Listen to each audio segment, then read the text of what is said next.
ഞങ്ങളുടെ വീട് ഒരു 10-15 വർഷങ്ങൾക്ക് മുമ്പ് ഒരു ലോണ് 6 ലക്ഷം രൂപ എടുത്ത് വെച്ച ലോണാണ്. അത് കോവിഡ് വന്നതോടുകൂടി അതിൻ്റെ അടവ് നിന്നു. ഞങ്ങളുടെ ബിസിനസ് തകർന്നു. അവസാനം വീടിന് ജപ്തി നോട്ടീസ് വന്നു. ജപ്തി നോട്ടീസ് അവർ വീട്ടിൽ കൊണ്ടുവന്ന് തൂക്കി. പക്ഷേ ആരും ഞങ്ങളെ സഹായിക്കാൻ തയ്യാറായില്ല. ഞങ്ങൾക്ക് 3 മക്കളാണ്. 3 പേരും ഡോക്ടറാണ്. ഈ മകൾ ദന്ത ഡോക്ടർ, ഇളയ 2 ആളും MBBS ഡോക്ടർമാർ. 3 പേരും പഠിച്ചിറങ്ങി. അപ്പോൾ ആ ടൈമിൽ 2009 അവർ പഠിച്ച് ഹൗസ് സർജൻസി ഒരാൾ എത്തി നിൽക്കുകയാണ്, ഒരാൾ 4ാമത്തെ വർഷം. അങ്ങനെ ആ ഒരു സാഹചര്യമായിരുന്നു. അപ്പോൾ പിള്ളേരുടെ പഠിത്തവും എല്ലാം കൂടെ ആയപ്പോഴാണ് ഞങ്ങൾക്ക് ലോൺ അടയ്ക്കാൻ ബുദ്ധിമുട്ടായിപ്പോയത്. അങ്ങനെ ബാങ്കുകാരൻ ഞങ്ങളെ സമീപിച്ച് വന്ന് പുതുക്കി തരാൻ ചോദിച്ചിട്ട് അവർ ഒരു കാരണവശാലും പുതുക്കി തരില്ല എന്ന് പറഞ്ഞു. അങ്ങനെ വീട് ജപ്തിയുടെ വക്കിലെത്തി. ജപ്തിയായി.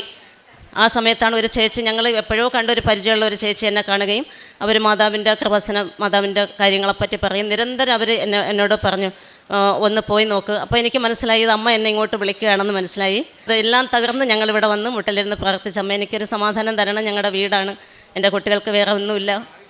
അങ്ങനെ മാതാവ് എന്നെ ഒന്ന് തിരിഞ്ഞു നോക്കി സത്യം. അപ്പോൾ എനിക്ക് ഉറപ്പായി അമ്മ ഞങ്ങൾക്ക് ഈ വീട് തിരിച്ചു തരും. അന്ന് തന്നെ ഉടമ്പടി എടുക്കാൻ സാധിച്ചു.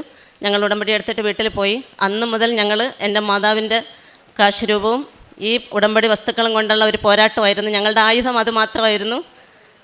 അങ്ങനെ ഞങ്ങൾ ഹെഡ് ഓഫീസിൽ പോയി മാതാവിൻ്റെ ഈ ഉടമ്പടി വസ്തുക്കളും മാതാവിൻ്റെ കാശ് രൂപം കൊണ്ട് അവിടെ പോയി പ്രാർത്ഥിച്ചു. അവരാണെങ്കിൽ ഒരു ലേഡി ആയിരുന്നു അസിസ്റ്റൻറ്റ് മാനേജർ, റീജിയണൽ മാനേജർ. ഞങ്ങൾക്കൊരു കാരണവശാലും ഈ വീട് തരില്ല എന്ന് പറഞ്ഞു. കാരണം 20 ലക്ഷത്തിൽ കൂടുതൽ ബാധ്യതയാണ്. അപ്പോൾ ജപ്തി തന്നെയാണ് വഴിയെന്ന് പറഞ്ഞു. ഞങ്ങൾ ഒന്നും മിണ്ടിയില്ല. അമ്മയുടെ കാശുരൂപം വച്ചിട്ട് ഞാൻ അവരുടെ മുഖത്ത് നോക്കിയിരുന്നു. ആ സമയം വരെ ഞങ്ങൾക്ക് എതിരായിട്ട് സംസാരിച്ച മാനേജർ ഞങ്ങൾക്ക് അനുകൂലമായിട്ട്. അപ്പോൾ ഞാൻ എൻ്റെ അമ്മയെ അവരിൽ ദർശിച്ചു. എൻ്റെ അമ്മ അവിടെ വന്നു.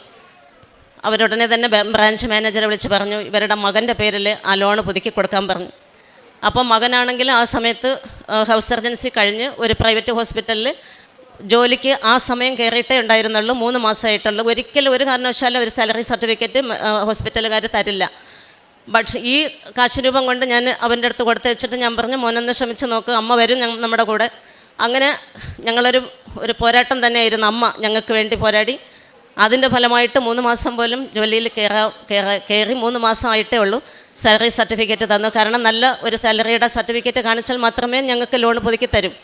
അത് എനിക്കറിയില്ല അമ്മ എന്തൊക്കെയാണ് അമ്മ ചെയ്തതെന്ന് എനിക്കറിയില്ല. ഞങ്ങളൊന്നും ചെയ്തില്ല. എൻ്റെ അമ്മ ഞങ്ങൾക്ക് വേണ്ടി പോരാടി.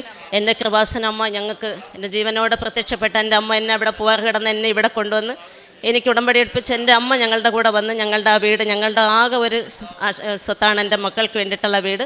ആ വീട് ഞങ്ങൾക്ക് സന്തോഷമായിട്ട് അമ്മയും തിരുക്കുമാരനും ഞങ്ങളുടെ കൈ വെള്ളയിൽ വെച്ച് തന്നു.